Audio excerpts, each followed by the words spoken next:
Hello friends, ಎಲ್ಲರಿಗೂ ನಮಸ್ಕಾರ. ಇವತ್ತೇ ನನ್ನ recipe quick and easy north ಕರ್ನಾಟಕದ ಹುಣಸೆ ಹಣ್ಣಿನ ಸಾರು. ಬಿಸಿ ಬಿಸಿ ಅನ್ನಕ್ಕೆ ಈ ಹುಣಸೆ ಹಣ್ಣಿನ ಸಾರು ಮತ್ತು ತುಪ್ಪ ಹಾಕೊಂಡು ತಿಂದ್ರೆ ತುಂಬಾ ಚೆನ್ನಾಗಿರುತ್ತದೆ. ಅರ್ಜೆಂಟಲ್ಲಿ ಯಾವುದಾದ್ರೂ ಈಸಿ ಮತ್ತು ಟೇಸ್ಟಿ ಸಾರು ಮಾಡಬೇಕು ಅನಿಸಿದಾಗ ಖಂಡಿತ ಈ ರೆಸಿಪಿಯನ್ನು ಟ್ರೈ ಮಾಡಿ. ನಾರ್ತ್ ಕರ್ನಾಟಕದ ಕಾರ್ಬಾಳಿ ಮತ್ತು ಇನ್ನೂ ಕೆಲವು ಸಾರಿನ ರೆಸಿಪಿಗಳ ವಿಡಿಯೋ ಲಿಂಕ್ ನಾನು ಡಿಸ್ಕ್ರಿಪ್ಷನ್ ಬಾಕ್ಸ್ ಅಲ್ಲಿ ಹಾಕಿದ್ದೀನಿ, ಚೆಕ್ ಮಾಡಿ.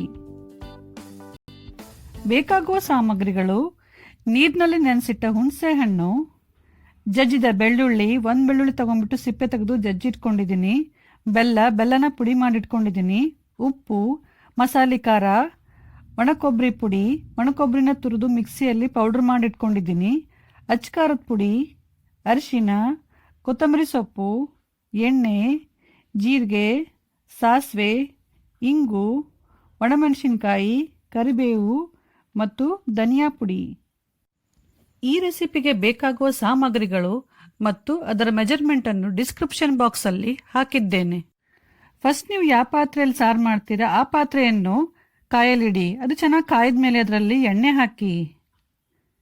ಎಣ್ಣೆ ಕಾಯ್ದ ನಂತರ ಸಾಸಿವೆ ಹಾಕಿ. ಸಾಸಿವೆ ಸ್ವಲ್ಪ ಸಿಡಿದ ನಂತರ ಜೀರಿಗೆ ಹಾಕಿ. ಕರಿಬೇವು, ಒಣಮೆಣಸಿನಕಾಯಿ ಮತ್ತು ಜಜ್ಜಿದ ಬೆಳ್ಳುಳ್ಳಿ, ಇಂಗು ಹಾಕಿ ಚೆನ್ನಾಗಿ ಮಿಕ್ಸ್ ಮಾಡಿ.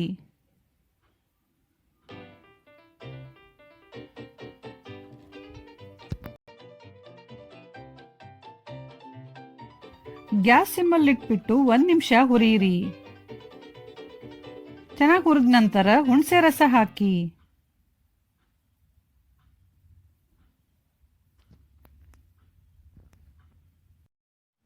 ಆಮೇಲೆ ಉಪ್ಪು, ಬೆಲ್ಲ, ಮಸಾಲೆ ಖಾರ, ಅಚ್ಕಾರದ ಪುಡಿ, ಒಣಕೊಬ್ಬರಿ ಪುಡಿ, ಅರಿಶಿನ ಹಾಕಿ ಚೆನ್ನಾಗಿ ಮಿಕ್ಸ್ ಮಾಡಿ. 1 ರಿಂದ 2 ಕಪ್ನಷ್ಟು ನೀರು ಹಾಕಿ. ಸಾರು ನಿಮಗೆ ಎಷ್ಟು ತಿಳಿ ಬೇಕು ಅಥವಾ ಗಟ್ಟಿ ಬೇಕು ಅಂತ ನೋಡಿಕೊಂಡು ಅದ್ರ ಪ್ರಕಾರ ನೀರನ್ನು ಹೆಚ್ಚು ಕಮ್ಮಿ ಹಾಕಿ. ಆಮೇಲೆ ಹುರಿದ ಧನಿಯಾ ಪುಡಿ ಹಾಕಿ. ಮತ್ತೆ ನೀರು ಬೇಕಿದ್ರೆ ಸ್ವಲ್ಪ ನೀರು ಹಾಕಿಬಿಟ್ಟು ಸಾರನ್ನು 7 ರಿಂದ 8 ನಿಮಿಷ ಚೆನ್ನಾಗಿ ಕುದಿಸಿ. ಸಾರು ಚೆನ್ನಾಗಿ ಕುದ್ದ ನಂತರ ಟೇಸ್ಟ್ ಮಾಡಿ ನೋಡಿ. ಖಾರ ಮತ್ತು ಉಪ್ಪು ಏನಾದರೂ ಕಮ್ಮಿ ಆಗಿದ್ರೆ ಹಾಕಿಬಿಟ್ಟು ಸರಿ ಮಾಡಿ. ಈ ಸಾರಿಗೆ ಸ್ವಲ್ಪ ಬೆಲ್ಲ ಜಾಸ್ತಿ ಇದ್ರೇ ಇದು ಚೆನ್ನಾಗಾಗುತ್ತೆ. ಕೊನೆಯಲ್ಲಿ ಕಟ್ ಮಾಡಿದ ಕೊತ್ತಂಬರಿ ಸೊಪ್ಪು ಮತ್ತು 1 ಸ್ಪೂನ್ ತುಪ್ಪ ಹಾಕಿ ಚೆನ್ನಾಗಿ ಮಿಕ್ಸ್ ಮಾಡಿ. ರೆಡಿಯಾಗಿರುವ ಈ ಹುಣಸೆ ಹಣ್ಣಿನ ಸಾರನ್ನು ಬಿಸಿ ಬಿಸಿ ಅನ್ನದ ಜೊತೆ ಸರ್ವ್ ಮಾಡಿ.